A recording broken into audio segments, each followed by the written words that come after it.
তিনটি বার রাসূল মানা করলেন, কারণ জেনার জন্য সাক্ষী লাগবে চারজন। কয়জন লাগবে বলেন?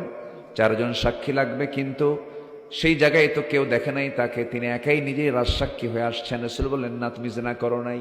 মহিলা বলছে, হুজুর আপনি আমাকে যতই বাঁচানোর চেষ্টা করুন না কেন, আমি জেনা করেছি, আমি আমার নিজের অপকর্মের জন্য রাজসাক্ষী। আমার নবীজি বললেন, জেনার ফলে কি কোনো পেটে বাচ্চা আসছে নাকি, সন্তান চলে এসেছে, কোনো কথা নাই। সন্তানটা ডেলিভারি না হওয়া পর্যন্ত কোনো আইন কার্যকর করা যাবে না, যাও চলে যাও।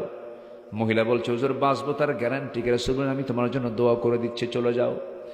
মহিলা চলে গেলেন, নিজের বাড়িতে ঢুকলেন, সেজদায় পড়ে পড়ে কাঁদেন, চোখের পানি ফেলে ফেলে কাঁদেন আর তওবা করেন।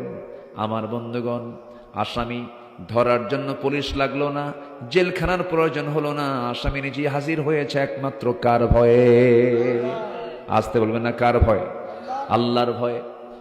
আমার ভাইরা, এরপরে কি হলো? রাসূল বাড়িতে পাঠায়া দিলেন। 9টি মাস চলে গেল, সন্তান ডেলিভারি হলো। অনেক লম্বা কথা শর্ট করে বলছি, 2 দিন নয়, 3 দিন নয়, 4 দিন পর নয়, মাত্র একটা দিন পর ওই মহিলা করলেন কি, নবীর সামনে হাজির হয়ে গেলেন। হাজির হয়ে বলছেন, ইয়া রাসূলুল্লাহ, সন্তান তো ডেলিভারি হয়ে গেছে, আপনি আইনটা কার্যকর করে দেন। আমার রাসূল বললেন, ও মহিলার সন্তান তো ডেলিভারি হয়েছে, সন্তানটা জীবিত না মৃত? সন্তান তো জীবিত রেখে এসেছি। রাসূল বলছেন, কোনো কথা নাই, হাউলাইনি কামিলাইন, 2টা বছর তোমাকে দুধ পান করাতেই হবে। মহিলা বলছে, হুজুর বাঁচবো তার গ্যারান্টি? রাসূল বলছেন, আমি তোমার জন্য দোয়া করে দিচ্ছি, কিন্তু